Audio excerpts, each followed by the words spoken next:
لله كثيرا وسبحان الله بكرة وأصيلا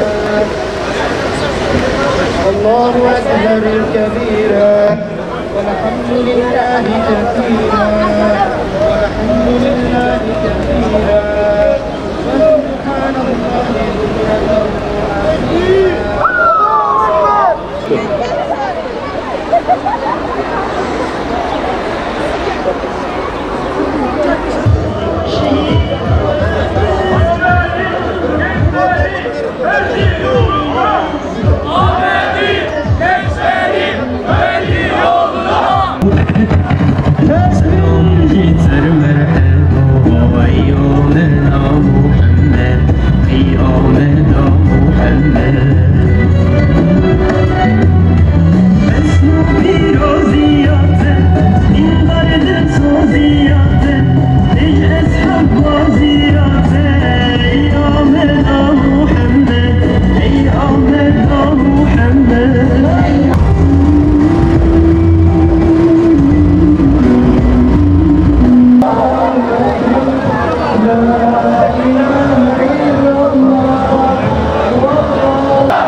Cesaret, kararlılık ve mücadele geçen bir hayatla tanındım. Birçok insanın İslam'la tanışmasına, birçok beldenin İslam'ın hakimiyeti altına girmesine vesile oldum. Ve bunlardan biri zırh gibi surlarla çevrili, bereketli ve o kadar güzel Ahmet'ti. Bu şehir İslam'la tanışmalı, izzet ve şerefin yurdu olmalıydı. Aylarca kuşatma altına tuttuk. Bir türlü zırh delinmiyor ve fetih gerçekleşmiyordu. Herkes bekliyor ve sabrediyordu. Öyle öğrenmiştik Allah'ın Resulünden, öyle emir almıştık müminlerin emrinden, Ömerül Faruk'tan. Ve bir gün bir vesileyle zırh delinmiş, 1000 sahabeden oluşan 8000 kişilik ordu şehre girmiş.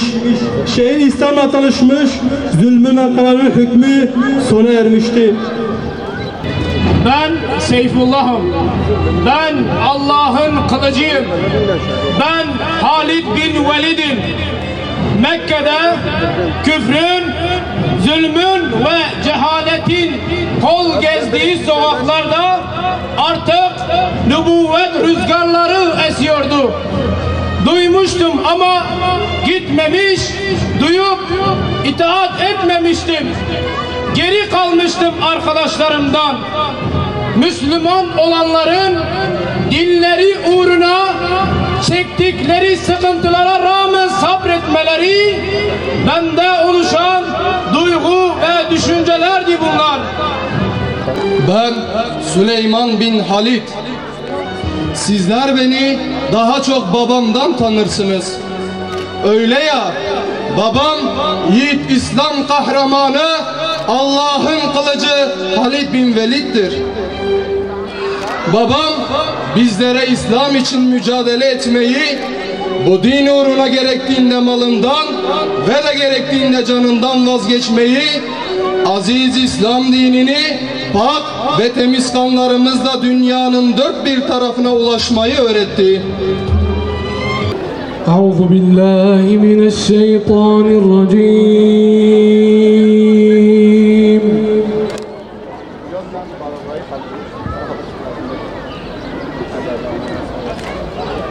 Bismillahirrahmanirrahim.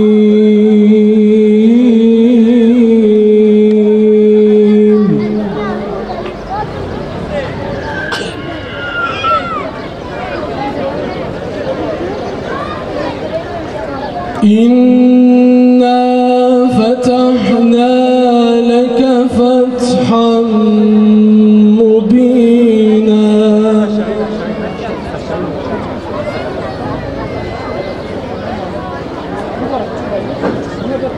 ليغفر لك الله ما تقدم من ذنبك وما تأخر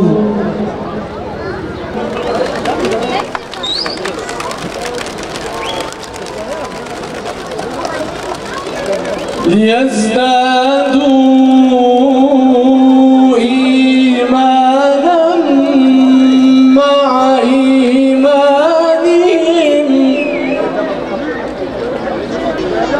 الأنهار خالدين فيها ويكفر عنهم سيئاتهم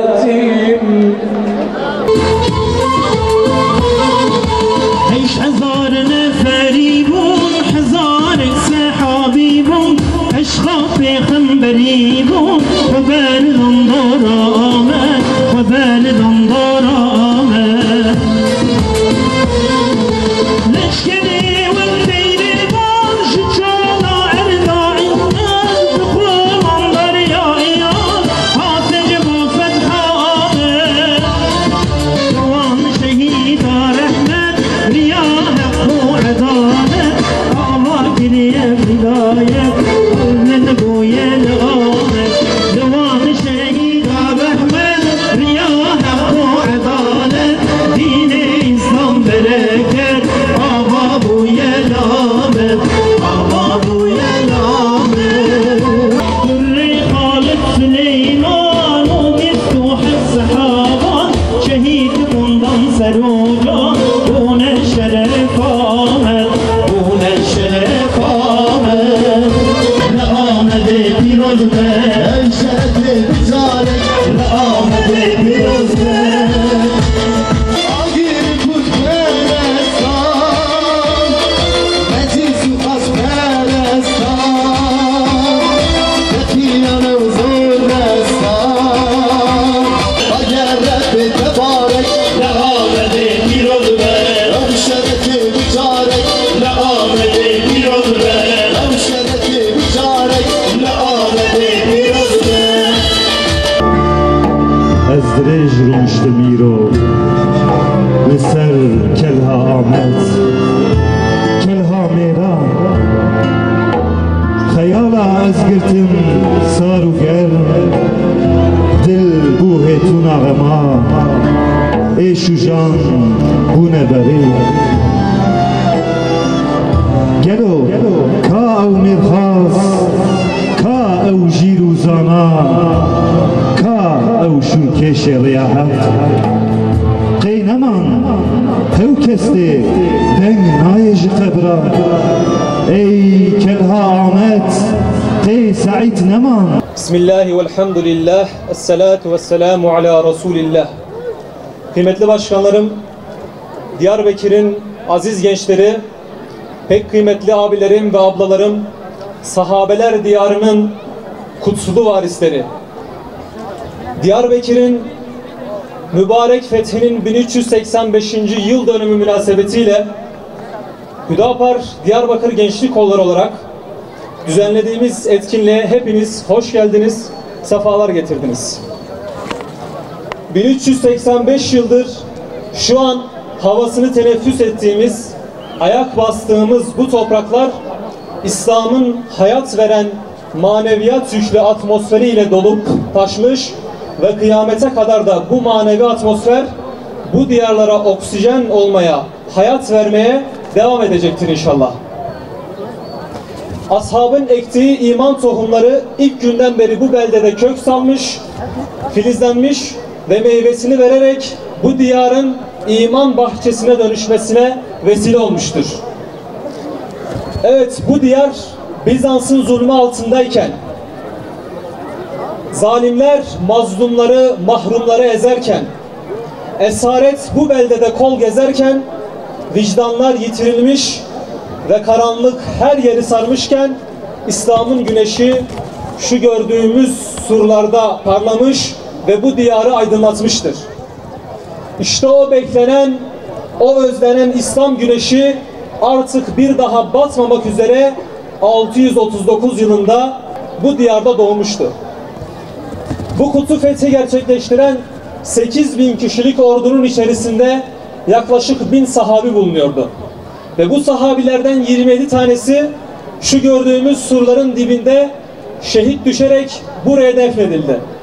Onların mübarek kanları bu topraklara hayat bahşetti ve bereket getirdi. Onlar dünyadan ve dünyalıklardan geçerek bu iman nimetini bizlere ulaştırmak için bunu bir görev ve sorumluluk bilip binlerce kilometre uzaklıktaki bu diyara İslam'ı taşımışlardır. Bizlere de bu yolu takip etmeyi, bu yolda yürümeyi ve bu fetih yolunu miras olarak bıraktılar. Adaletine meşhur ve fetih hareketinin baş komutanı ve bunun içinde dünyanın değişik taraflarında İslam'ın fetih kapılarını açmak adına İslam ordusunu düzenli bir ordu teşkilatı haline getirerek dünyaya İslam'ın adaletini, İslam'ın ahkamını hakim kılmaya çalıştı. İslam'ın fetih hareketlerine baktığımızda fetih, feteha kökünden Arapçadan gelen açmak, yol vermek, yol açmak anlamına gelmektedir.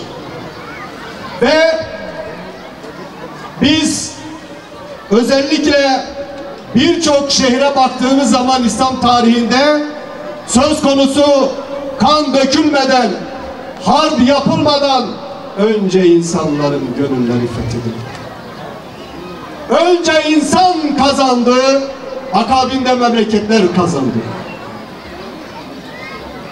Medine Kur'an'la fethedildi. Biliyorsunuz Musab bin Ömer bir yıl boyunca Medine'de İslami tebliğ vazifesini icra ederken, ifa ederken Allah-u Teala'nın inayetiyle bir yıl sonra Medine kansız bir şekilde harp yapılmadan, savaş yapılmadan insanların kalpleri kazanılarak söz konusu fetih gerçekleşmiş oldu. 630 yılında Efendimiz sallallahu aleyhi ve sellem zamanında Mekke'nin fethine bakıyoruz. Yine kansız, Efendimiz sallallahu aleyhi ve sellemin emanı altında ve tevazu içinde devesinin hörgücüne alnı değecek şekilde Allah'ın huzurunda dua ederekten girdi. Kan dökülmedi. Evler yıkılmadı. Sokaklar talan edilmedi. İnsanlar öldürülmedi. Tam tersine insanlar kazanıldı. Memleketler kazanıldı. Çarşı kazandı. Pazar kazandı. Ve her şeyden önce dünya kazandı. Çünkü dünya nurla doldu. Sahabeler bu kadar yoğunlukta ve çoğunluktayken sahabe kabirlerine baktığımız zaman Mekke'de 10.000, Medine'de 15.000 sahabe yatıyor. Geriye kalan diğer sahabelerin hepsi kutsal belge olarak ifade ettiğimiz Hicaz bölgesinin dışında metfuldür. Çünkü onlar yerlerine durmadılar. Çünkü onlar gönüllerini İslam'a açtıktan sonra her bir ferdi kendileri gibi görerekten gönüllere girmeye, gönülleri fethetmeye, akabinden insanları kendi güdümleri altına almak için memleketi fethetmeye başladılar. Ve bu manada bakın bugün nasıl ki o dönemin sahabesi buradaki ordu karargahı 5 ay 6 ay sabırla bekledi. Nerede bir boşluk varsa oraya koştu. İslam'ın Futuhat Hareketi'ni, projesini oraya taşımaya çalıştı. Bugün Allah selametlik versin, Gazze'li kardeşlerimiz baktığımızda şu anda 8 aydır sabrediyorlar. Aynen sahabe gibi müceddit sahabeleri görmek istiyorsak Gazze'ye bakacağız. Ve değerli kardeşlerim, bakın İslam ordusu buraya bir tünelle girdi. Allah'a hamdolsun bugün Gazze inşallah Diyarbakır'ın fethi nasıl ki tünellerle gerçekleştiyse Gazze'nin altında bulunan tünellerle Allah'ın izniyle Gazze'de Siyonizme karşı zafer elde edecek ve Müslümanlar bu konuda başarı elde edecekler. Tekbir! Bakın dikkat edin.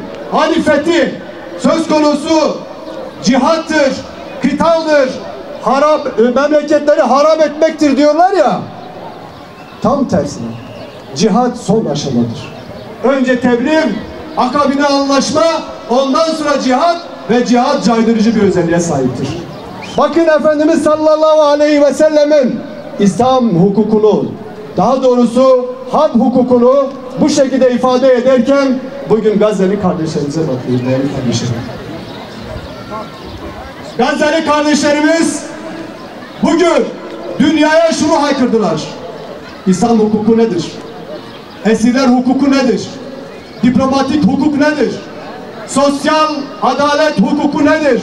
Bütün dünyanın gözünün ortasına diktiler. Ve bu İslam ahlakının, İslam adaletinin öğrettikleridir. Dolayısıyla Siyonizme karşı, dünya emperyalizmine karşı hiçbir şekilde İslam'ın öngörmediği çerçevede asla herhangi bir harekete bulunmuyorlar. O yüzden oradaki müceddit sahabi kardeşlerimizi Diyarbakır'dan selamlıyoruz. Ve bir şunu tekrar ifade edelim değerli kardeşlerim. İslam'ın fetih hareketi, fetih projesi, tekrar ediyorum, memleketleri kazanmaktır. Diyarbakır'da kim yaşıyordu o dönem? Rumlar yaşıyordu, Ermeniler yaşıyordu, Süryaniler yaşıyordu ve buranın kadim toprağının yerlileri olan Kürtler yaşıyorlardı.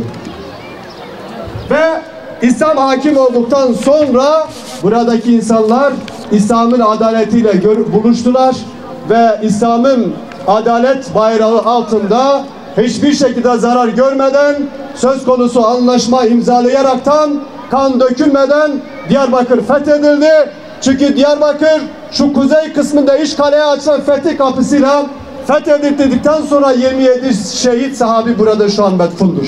Hazreti Süleyman Camisi'nin şu anda dibinde metfundurlar. Fetih kapısından içeri girip orada şehit oldular. Ya Rabbel Alemin, Tu Rabbi meyi em abdetene, em liser ahdu soza huya biterane, em jişerri ameli khud spirinte, Tu me jişerri nefsame, şeytane me o ameli me kharab muhafaza beki. Ya Rabbel Alemin, Tu me o devbavi me, khuşku biraye me, kalu pire me o tamami ehli imane afu mağfiret beki. Amin. Berahmu o bekerama khuşah ki ya Rab. Amin.